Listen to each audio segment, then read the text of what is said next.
Selamat malam Pak Maher. Kami dari kelompok 4 Fisika 2. Perkenalkan, saya Miranda Clarissa dari absen 19. Saya Alex dari absen 11. Saya Jasin nomor absen 25. Dan saya Kenzo nomor absen 27. Nah, pada kesempatan kali ini kami akan membahas mengenai sebuah tema, yaitu fluida statis. Fluida statis sendiri terdiri dari dua kata, fluida serta statis. Fluida di sini berarti zat cair dan statis tidak bergerak. Maka dapat disimpulkan bahwa pengertian dari fluida statis itu sendiri adalah fluida yang diam dan dipelajari sifat tekanan dan gaya-gayanya ketika berada dalam keadaan seimbang tanpa aliran. Bab fluida statis ini terbagi menjadi 5 bagian. Yang pertama, tekanan hidrostatis yang akan dijelaskan oleh saya, hukum Pascal yang akan dijelaskan oleh Justin, bejana berhubungan yang akan dijelaskan oleh Alexa, hukum Archimedes dan tegangan permukaan dari kapilaritas yang nanti akan dijelaskan oleh Clarissa. Pertama-tama kita akan masuk ke tekanan hidrostatis. Tekanan hidrostatis ini memiliki pengertian, yaitu tekanan yang ditimbulkan oleh fluida zat cair yang tidak bergerak akibat pengaruh kedalaman yaitu H dan gravitasi yaitu G. Semakin dalam posisi suatu titik di dalam fluida, maka semakin besar tekanannya. Bagian fluida di atas titik memberikan gaya ke bawah. Lalu masuk ke ciri-ciri dari tekanan hidrostatis itu sendiri. Tekanan hidrostatis ini memiliki 4 ciri-ciri. Yang pertama, meningkat seiring meningkatnya kedalaman. Yang kedua, bentuk wadah tidak mempengaruhi. Yang ketiga, bekerja ke segala arah, baik depan, belakang, kanan, kiri maupun atas bawah. Dan yang terakhir, lebih besar jika massa jenis fluida itu sendiri lebih besar. Lalu, bagaimana sih penerapan dari tekanan hidrostatis ini dalam kehidupan sehari-hari? Nah, bayangkan kamu sedang menyelam di Bali, lalu kamu menyelam lebih dalam. Di saat itu, kamu akan merasakan bahwa telingamu sakit. Hal itu terjadi karena tekanan air lebih besar daripada tekanan udara di dalam telinga. Nah, sekarang kita akan masuk ke dalam penurunan rumus dari tekanan hidrostatis itu sendiri. Tekanan hidrostatis dapat diambil dari rumus P sama dengan F per A, di mana F sama dengan massa dikali gravitasi. Di mana massa di sini dapat diambil dari rumus Rho sama dengan M per V, dapat dibalik menjadi M sama dengan Rho dikali V. Nah, V sendiri didapatkan dari rumus A dikali H. Maka dapat disubstitusikan bahwa P sama dengan F per A sama dengan Rho dikali A dikali H dikali G per A. Maka dapat disimpulkan bahwa rumus dari tekanan hidrostatis adalah Rho dikali H dikali G, di mana Rho di sini adalah massa jenis fluida, G adalah percepatan gravitasi, dan H adalah kedalaman. Nah, sekarang kita akan masuk ke dalam penjelasan dari jenis satuan tekanan hidrostatis. Tekanan hidrostatis memiliki satuan internasional yaitu Pascal atau dapat disingkat PA. Dapat memiliki rumus lain yaitu Newton per meter persegi atau N per M kuadrat. Nah, tekanan hidrostatis ini memiliki jenis satuan lainnya yaitu kilopascal (kPa), di mana 1 kPa sama dengan 10⁻³ PA. Yang kedua, atmosfer atau ATM, di mana 1 ATM sama dengan 101,325 PA. Dan yang terakhir adalah bar, di mana 1 bar sama dengan 10⁵ PA. Selanjutnya, saya akan membahas tentang hukum Pascal. Apa sih itu hukum Pascal? Hukum Pascal adalah hukum yang menyatakan bahwa tekanan yang diberikan pada fluida dalam ruang tertutup diteruskan segala arah dengan sama besar, sehingga tekanan akan menyebar secara rata. Ciri-cirinya adalah fluida harus tertutup tanpa kebocoran. Tekanan yang diberi akan diteruskan secara merata dan memungkinkan untuk gaya kecil menghasilkan gaya besar. Contoh-contoh penerapannya adalah dalam dongkrak hidrolik, rem hidrolik, lift hidrolik, dan pompa hidrolik.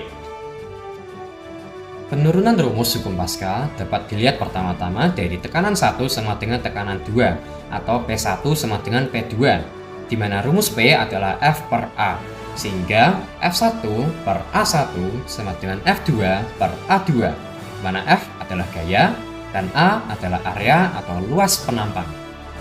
Halo, jadi hari ini saya akan menjelaskan bejana berhubungan. Di sini kita bisa melihat pengertian, ciri-ciri, dan juga penerapan. Untuk pengertian, bejana berhubungan adalah hukum yang menyatakan jika suatu bejana atau wadah diisi dengan fluida sejenis dalam keadaan diam, maka permukaannya sama tinggi. Ciri-cirinya yaitu fluidanya harus sejenis, permukaan fluida sejajar, dan tinggi permukaan sama. Untuk penerapan adalah water pass, saluran air pada pipa rumah, dan menara air. Berikut ini adalah penurunan rumusnya. P hidrostatis A sama dengan P hidrostatis B. Rho 1 dikali G dikali H1 sama dengan Rho 2 dikali G dikali H2. Untuk rumus kompleksnya, Rho 1 dikali H1 sama dengan Rho 2 dikali H2. Untuk rumus sederhananya, H1 sama dengan H2. Selanjutnya adalah hukum Archimedes. Hukum Archimedes sendiri adalah hukum yang menyatakan bahwa suatu benda yang dicelupkan ke dalam sebuah fluida atau zat cair memiliki dua gaya, yaitu Fa sebagai gaya Archimedes atau gaya apung, dan Wb sebagai gaya berat dari suatu benda. Nah, kedua gaya ini saling berlawanan arah. Hukum Archimedes sendiri memiliki 3 kondisi. Ketika Fa lebih besar dari Wb, maka benda akan mengapung. Kemudian ketika Fa sama dengan Wb, maka benda akan melayang. Dan yang terakhir, ketika Fa lebih kecil dari Wb, maka benda akan tenggelam. Nah, contoh penerapannya ada 2 nih. Yang pertama adalah kapal selam. Kapal selam dapat mengapung dan melayang. Hal ini karena adanya tangki balas. Dan yang kedua, ketika kita berenang, pasti badan kita terasa seperti terangkat ke atas. Hal ini membuktikan bahwa ada gaya apung yang menarik kita ke atas. Nah, berikut adalah penurunan rumusnya. Pertama, Fa gaya memiliki rumus massa dikali dengan akselerasi. Bisa juga diubah menjadi Fa sama dengan massa dikalikan dengan gravitasi bumi. Kemudian kita lanjut, Rho memiliki rumus massa per volume, maka bisa diubah bentuk menjadi massa sama dengan Rho dikali dengan volume. Dengan kedua prinsip berikut, maka Fa sama dengan Rho dikali V dan dikali dengan gravitasi.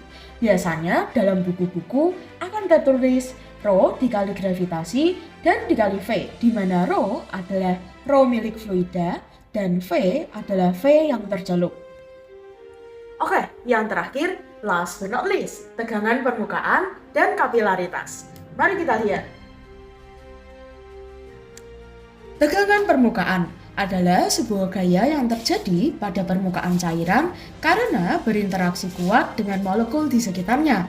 Hal ini meminimalkan luas permukaannya. Lalu, apa sih ciri-cirinya? Ciri-cirinya adalah permukaan cairan akan menipis, ada gaya kohesi, dipengaruhi oleh suhu, dan semakin tinggi suhu, maka semakin kecil. Penerapannya dalam keseharian kita adalah pembentukan tetesan air bulat, serangga berjalan di atas air, busa sabun yang mudah terbentuk.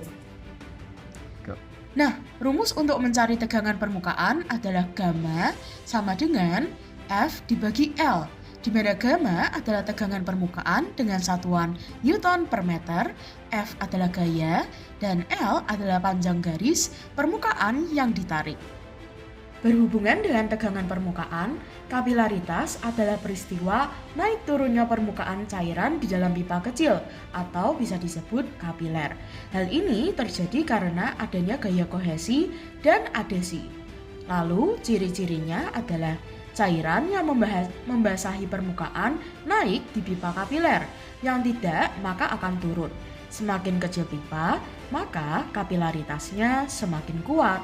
Lalu penerapannya adalah ketika air meresap ke dalam tisu, air tanah naik ke batang pohon, dan pengukuran darah. Next, rumusnya adalah H sama dengan 2 dikali gamma dikali dengan cos theta per Rho dikali G dikali R, di mana H adalah kenaikan atau penurunan cairan, gamma adalah tegangan permukaan, theta adalah sudut kontak, Rho adalah massa jenis cairan, G adalah percepatan gravitasi, dan R adalah jari-jari pipa kapiler. Berikut adalah besaran-besaran yang terdapat dalam materi fluida statis. Pertama, tekanan, simbol P, satuan Pascal, satuan lain atmosfer. Kedua, ketinggian atau kedalaman, simbol H, satuan meter, dan satuan lainnya sentimeter. Massa jenis, simbol Rho, satuan SI kilogram per meter kubik, satuan lainnya gram per sentimeter kubik. Gaya, simbol F, satuan SI Newton, satuan lainnya Dyne. Selanjutnya adalah luas penampang dengan simbol A, satuan SI meter persegi, dan satuan lainnya adalah sentimeter persegi.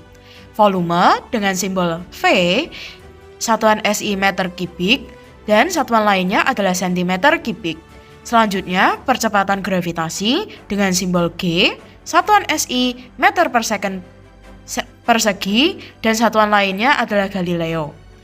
Kemudian, massa dengan simbol M, satuan SI kilogram, dan satuan lainnya adalah gram. Jari-jari dengan simbol R, satuan SI meter, dan satuan lainnya adalah sentimeter. Terakhir adalah tegangan permukaan dengan simbol gamma, satuan SI Newton per meter, dan satuan lainnya adalah Dyne per sentimeter. Cukup sekian dan terima kasih Pak Maher. Apabila kami memiliki salah kata, kami memohon maaf dan pamit undur diri. Salam Fisika.